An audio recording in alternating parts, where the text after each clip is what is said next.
महाभारत की डे 17 में आप सबका स्वागत है। डे 16 तक हमें इतना पता चला था हमारी जो छेदी का राजकुमार है शिशुपाल के लिए विदर्भ राज की राजकुमारी रुक्मिणी का विवाह का प्रस्ताव लेके मगध का राजा जरासन आते हैं विदर्भ राज में, क्योंकि उनका विदर्भ राज का जो राजा है उनका मित्र होते हैं। तो राजा विदर्भ राज का राजा उन्होंने अपने पुत्र को रुक्मी को भेजते कि जाओ जरासन को लेके आओ, मतलब उनका स्वागत के लिए भेजते हैं। जाके उनको एकलव्य देखता है कि मगध के राजा के साथ थे, उनका ही सेना बन के आए हैं।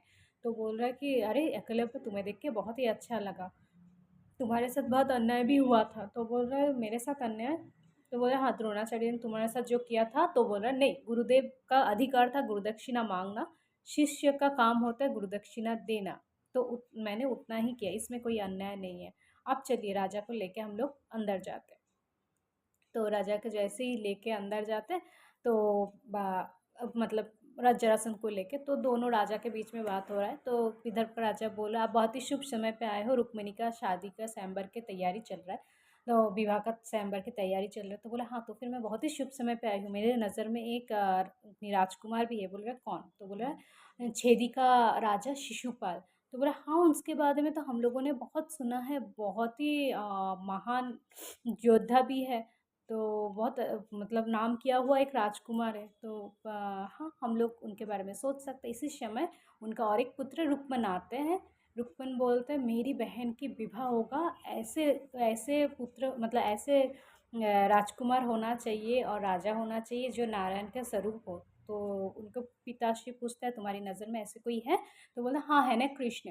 तो रुक्मी वो ऐसे समय पे बोलता है कृष्ण, रुक्मन ये तुम क्या बोल रहे हो? कृष्ण का तो कोई जन्म का ही ठिकाना नहीं है, हमें पता नहीं है। वो देवकी वसुदेव के संतान है और कंस का एक साधारण सा ग्वाला नंद बाबा और यशोदा मैया की संतान है, हमें तो पता ही नहीं है।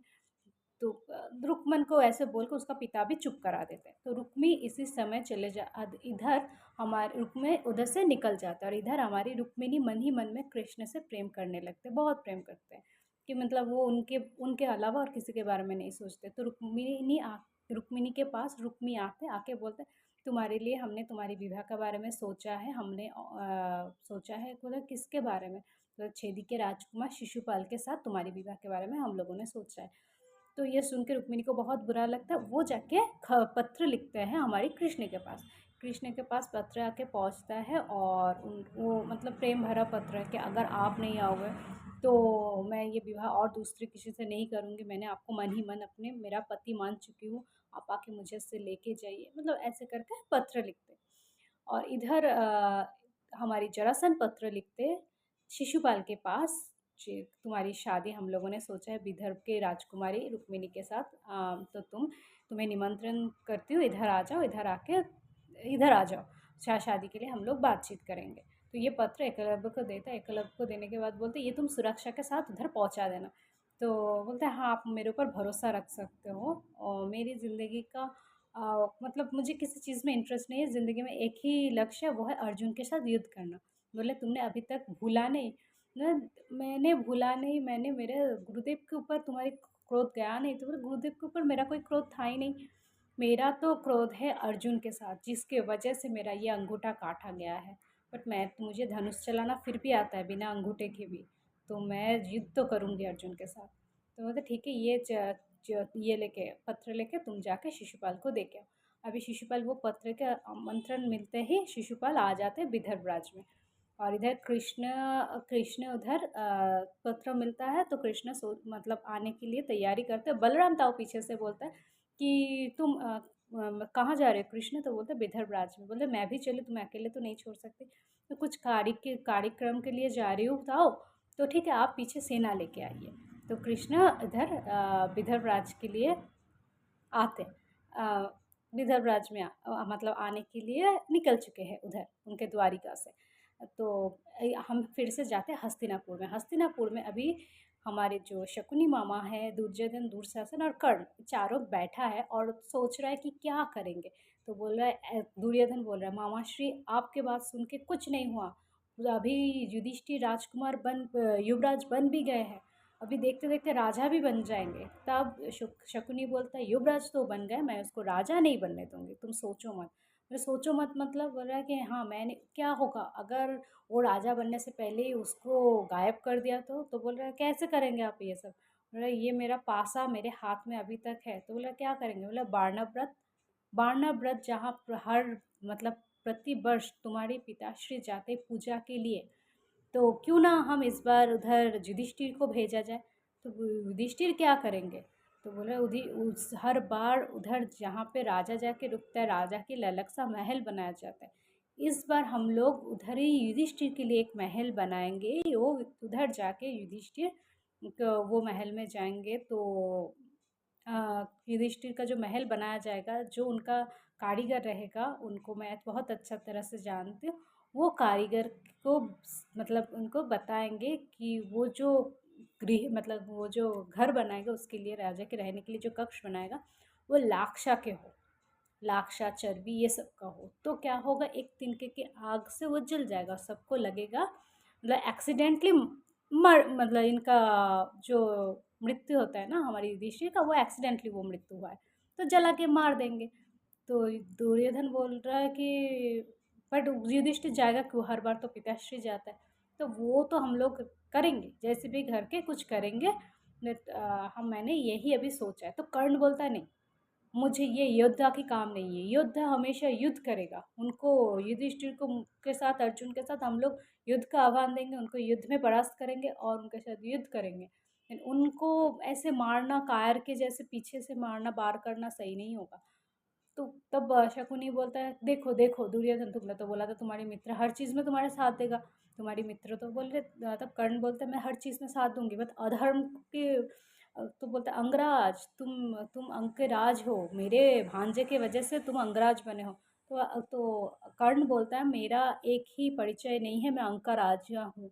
अगर ऐसा है तो आप मेरा मुकुट ले लीजिए, मेरा राजत्व वापस ले लीजिए, मुझे कोई समस्या नहीं है, मैं अधर्म नहीं कर सकती। आप युद्ध का आह्वान दीजिए, युद्ध करेंगे। तो ये दुर्योधन बोलते हैं हाँ हाँ मित्र, हम सोचेंगे, इसके बारे में सोचेंगे, मामाश्री बोल रहा है, थोड़ा सा समय दो हमें सोचने के लिए। तो इधर ये ही बात इधर इन लोगों का चलते रहते कि वर्णव्रत में युधिष्ठिर को जला देंगे। अभी हम फिर से आते विदर्भ राज में। अभी कृष्ण आ जाते रुक्मिणी को लेने के लिए।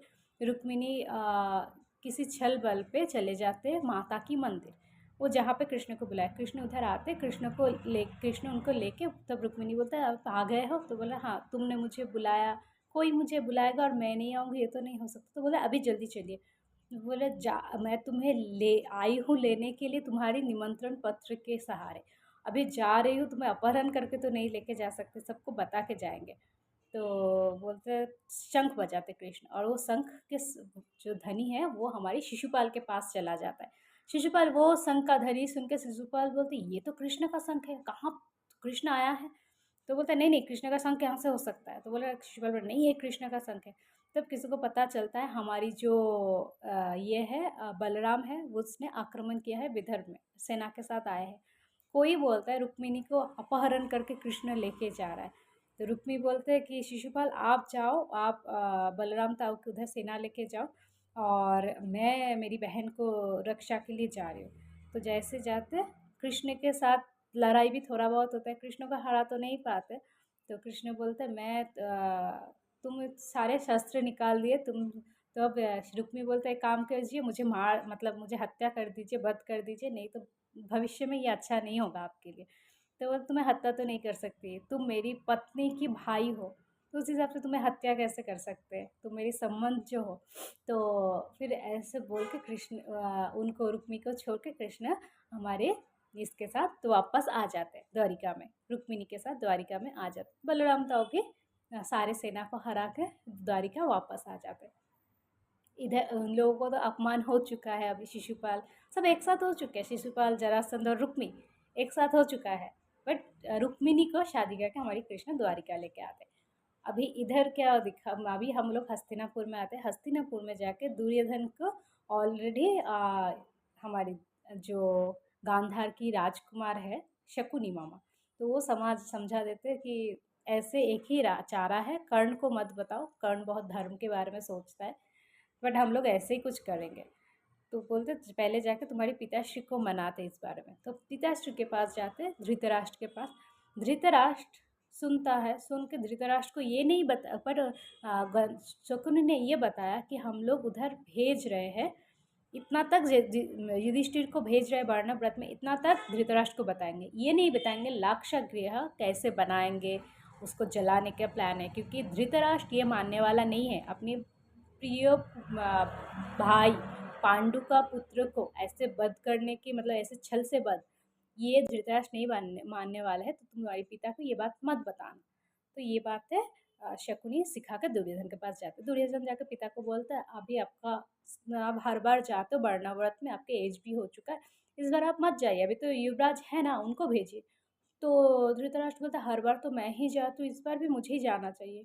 तो शकुनी बोलता है तब तक युवराज नहीं था इसलिए आप जाते थे, अभी तो युवराज हो गया ना, उसको अपने कर्तव्य करने दीजिए, आप मत जाइए। तो बोलते हैं ठीक है, तुम लोग जब बोल रहे हो सब, तो ठीक है मैं नहीं जाऊँगी, तो युधिष्ठिर को बुलाते हैं, युधिष्ठिर को भेजेंगे। अभी हम लोग देख रहे, फिर से हम लोग जा रहे हैं द्वारिका में, बलराम तो बहुत गुस्से में है। तो बोल रहा है कि क्या हुआ, बलराम था गुस्से में, कृष्ण बोल रहा है क्या हुआ, बलराम तो गुस्से में क्यों है। बोल रहे कृष्ण तुम्हें पता है कुंती का जो 5 पुत्र है वो सारे नगरी के तरफ जा रहा है, हमारे नगरी के तरफ नहीं आ रहा है। बोले हाँ उन लोग तो राज्य मतलब राज्य इसके लिए राज्य जय के लिए निकले हैं ना, तो उधर द्वारिका नहीं पड़ता है, इसलिए वो हमारे राज्य की तरह नहीं आते। बोलते "अरे, ये तो उनका खुद का मामा का घर है ना, मतलब वासुदेव उनका मामा होता है, कुंती और वासुदेव भाई बहन है, तो उनको तो आना चाहिए इधर। तो बोलते हैं ताओ आएंगे, वो लोग आक्रमण करने तो हमारे इधर नहीं आ सकते, और अभी उन लोग आक्रमण के लिए निकले हैं, तो जब आएंगे सही समय पे आएंगे, और शांत होके बैठे और बहुत जल्द आने वाले हैं। तो रुक बोलते हैं ठीक है। बोलते तब रुक्मिणी बोलता क्यों, आया था ना भीम। तो बोलता भीम आया था, वो गदा युद्ध सीखने आया था इधर, बट भीम तो थोड़ी ना हमारे सबके साथ मिलने आता, बाकी चारों भाई, वो चारों भाई तो नहीं आए। तो रुक्मिणी बोलता है ताओ आ जाएंगे, आप ऐसे मत सोचिए, सब आएंगे आपसे मिलने के लिए, आपके ही बुआ का बेटे हैं, मामा के घर नहीं आएंगे ऐसे तो नहीं हो सकता है ना। तो ये इधर चलता है, और उधर वार्णव व्रत में अभी जो कारीगर है उनको ढूंढने गए हैं, मतलब उनको ढूंढने गए हैं हमारे गांधार का जो राजकुमार है शकुनी। तो आज के लिए इतना ही। अभी वार्णव व्रत में कैसे क्या होता है वो कहानी सुनने के लिए नेक्स्ट डे वापस आते हैं। राधे राधे, जय श्री कृष्ण।